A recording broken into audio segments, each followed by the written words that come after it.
Right, guys. In this video, I'm gonna go through the Arsenal squad, and I'm gonna have a real in-depth view of stats, face scans, and things like that. Just to start off FIFA 20. I'm a big Arsenal fan, so yeah, let's get started. Start off with Bernd Leno, really good keeper.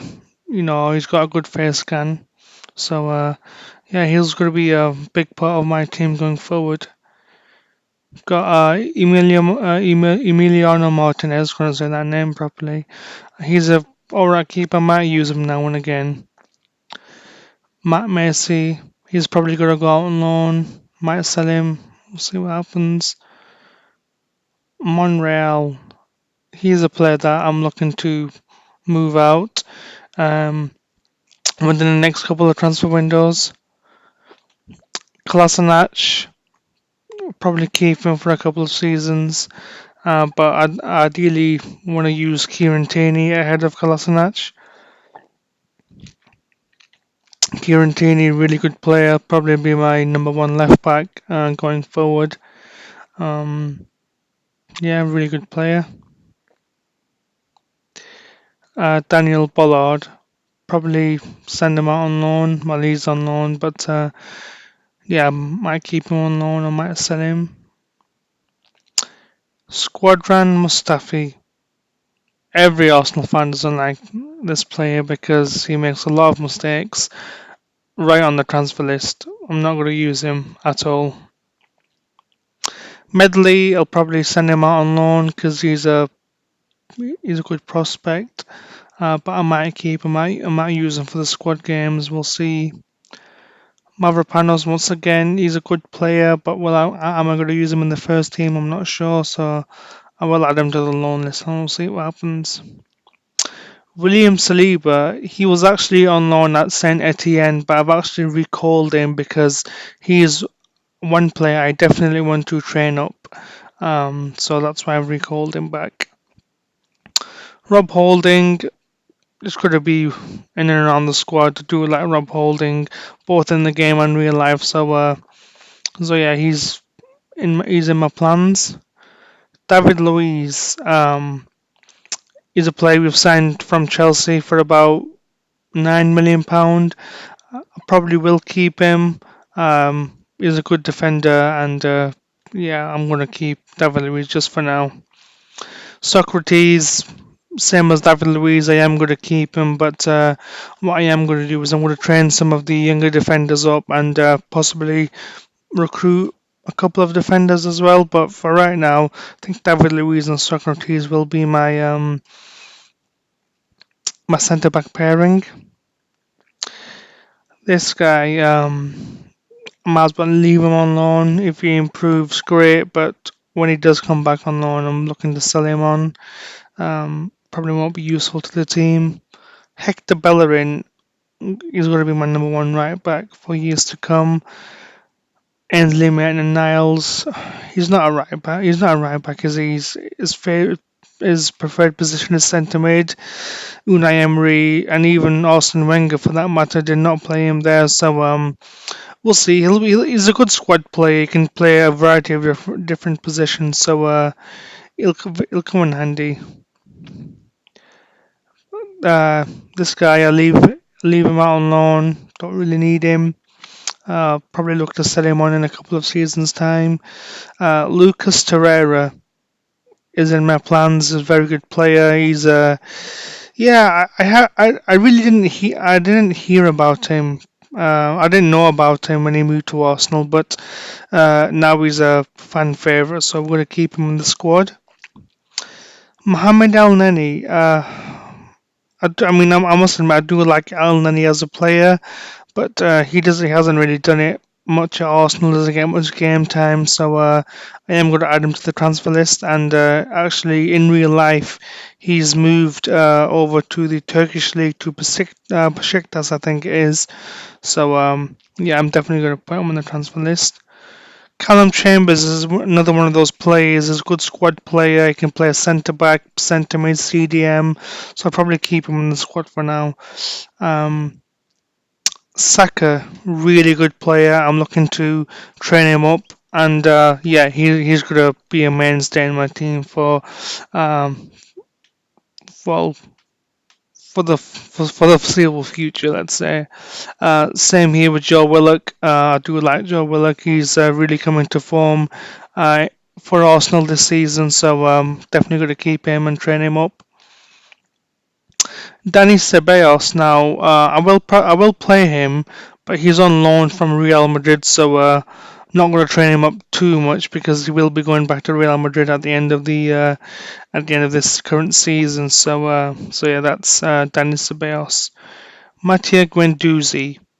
I really like this player. He helped us out in the North London derby. He inspired our draw, sorry, versus Spurs. I do really like him. He also helped us out versus Aston Villa in the 3-2 win. He got us a penalty. He took a shot that hit the post. So Guendouzi is probably going to be one of the midfielders that one I'm going to use more often, and I'm going to probably keep the longest as well because I do like Guendouzi. Granit Xhaka. Now we all know about Granit Xhaka. He is he's recently become the club's main captain actually in real life, but in the game I am going to add him to the transfer list because I just do not like him. He's an okay player. He's got good passing ability, good passing range, but that's all he has. He's a liability to the team. He concedes goals. He gives the ball away. So when it comes to Granit Xhaka, I just want to get rid of him as soon as possible. This guy is one Robbie Burton. I actually watched a lot of pre-season before the 1920 season, and I did see a bit of Robbie Burton, and I think he is a good player. Whether the 57 overall reflects that, I'm not sure, but I'll probably train him up or send him out on loan. Mesut Ozil, I think we all know about Mesut Ozil. He's a brilliant player on his day, but he hasn't done it enough at Arsenal, and I think every Arsenal fan can agree when I say that he has just not done it consistently enough. And right now, he's not even getting into the team with Danny Ceballos being the preference ahead of Mesut Ozil to Unai Emery. So we probably will keep Mesut Ozil, but if we do receive a couple of good offers, I will be looking to move him on. This guy I've never heard of. Probably send him out on loan or sell him. I'm not sure. Henrik Mkhitaryan, he's actually moved to Roma in real life, but what I'm going to do is I'm going to add him to the transfer list because he was with Mkhitaryan, we got the best result out of a bad situation with regards to Alexis Sanchez. We didn't want him to go out on a free, so basically Man United said, "Why don't you have one of our fringe players, Mkhitaryan?" And we got the best deal out of a bad situation with Mkhitaryan, and he just hasn't done enough. He hasn't done it on a regular basis for Arsenal. He's had a couple of games where he's been really good, but a bit like Mesut Ozil. He hasn't done it on a consistent basis, so yeah, I will look to move him on in the next couple of transfer windows or this one. Nicolas Pepe. Now, this player I'm very excited to use in career mode. I've used him in previous career modes, but now that he's an Arsenal player, he's Arsenal's most expensive player at 72 million, and I'm really looking forward to playing with him. He's quite versatile as well. He can play right mid, right winger, and striker. He's very young. He's 24 years old. We're very good overall at 83. So yeah, I think Pepe will be staying in the team for quite a long time because he does have that versatility, which is always good. We next move on to Arsenal, one of Arsenal's summer recruits, which is Gabriel Martinelli. Now, a bit like Lucas Torreira when he moved to Arsenal, I had no idea who this Gabriel Martinelli was. He joined the club similar time to when Edu joined as the technical director. So I really didn't hear much about or anything about Gabriel Martinelli, but I watched him in pre-season. He looked very sharp, and I looked. Obviously, he played against Nottingham Forest in the Carabao Cup where we won 5-0, and he looked absolutely brilliant in that game. He scored a very good first goal, which was with his head, assisted by Callum Chambers, and his second goal, even though it was a slight deflection, it was a brilliant goal, and you need real confidence to score long-range goals like that. So I think Gabriel Martinelli will be a good player going forward within this career mode. Emil Smith Rowe, I do like him.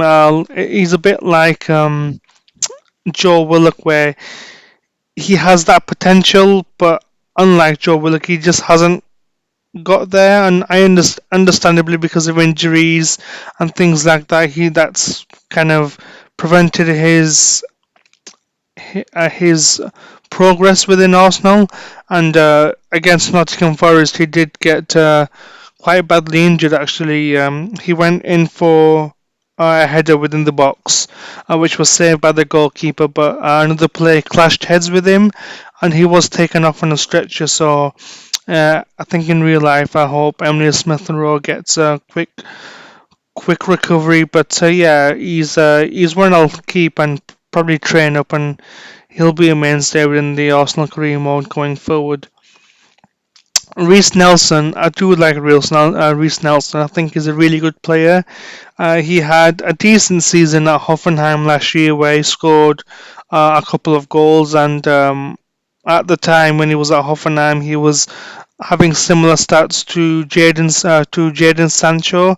Obviously, he's not that good of a player, but I think Arsenal really need versatility within the wings. So Reece Nelson, I'll be definitely using him in this Arsenal career mode. And then Pierre-Emerick Aubameyang, there's not much to say on him. He's a brilliant player. He's world class, and he saved Arsenal so many times ever since has come into the team. And I think as of recording this video, he has 16 goals in 16 games in all competitions.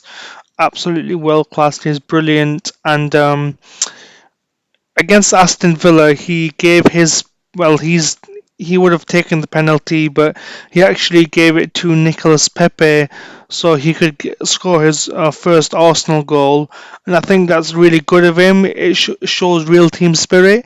He did something very similar to Alexandre Lacazette last year, where Lacazette wasn't struggling for form, but he wasn't scoring consistently. So what Aubameyang did was Aubameyang said, "Here, Lacazette, you can take the penalty." He scored it, and his season really kicked on after that. So Aubameyang, brilliant player. I will be using him a lot, but I will buy a couple of backup strikers because he is coming up to 30 years old. So, but yeah, Aubameyang, brilliant player. Similar to Lacazette, absolutely brilliant player.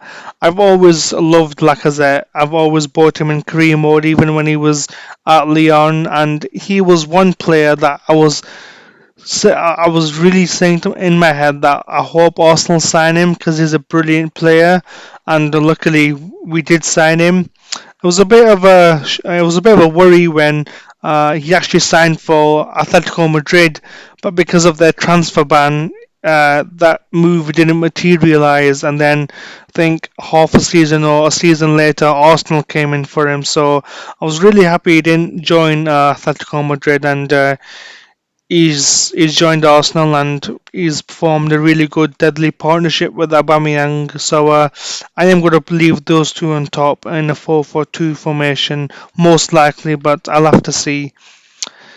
Um, John Jules, I've seen a bit of this kid in pre-season. I haven't seen enough of him, so I'll probably just send him out on loan. Be one of those players that, yeah, I might sell him in a couple of years' time, but we'll see what happens. Then we have Eddie Nketiah. I really wanted Eddie to stay this season, not go out on loan to Leeds. But I guess it's for his own good. He gets more playing time, and he's actually doing really well so far, Eddie. at Leeds. He scored a couple of goals, and he's well. Most importantly, he's getting minutes. So yeah, hopefully in real life that move will be good for Eddie. But yeah, I think after this season, I'll probably well when he does come back on loan from Leeds, then he'll be definitely a player I will be using going forward. And that's it, guys. That's an in-depth analysis of all the current Arsenal players in the squad. I do understand that a couple of players are still here, the likes of Mkhitaryan. Who else? So Mkhitaryan. Well, there's Mkhitaryan here. There's also Monreal, but most of them are here. And yeah, guys, thank you very much for watching the video. If you do like the video, please subscribe to my channel Z7 Gaming. There'll be more Arsenal career mode videos coming soon. So please like the video, subscribe, and share it with your friends and family. Thank you very much, guys.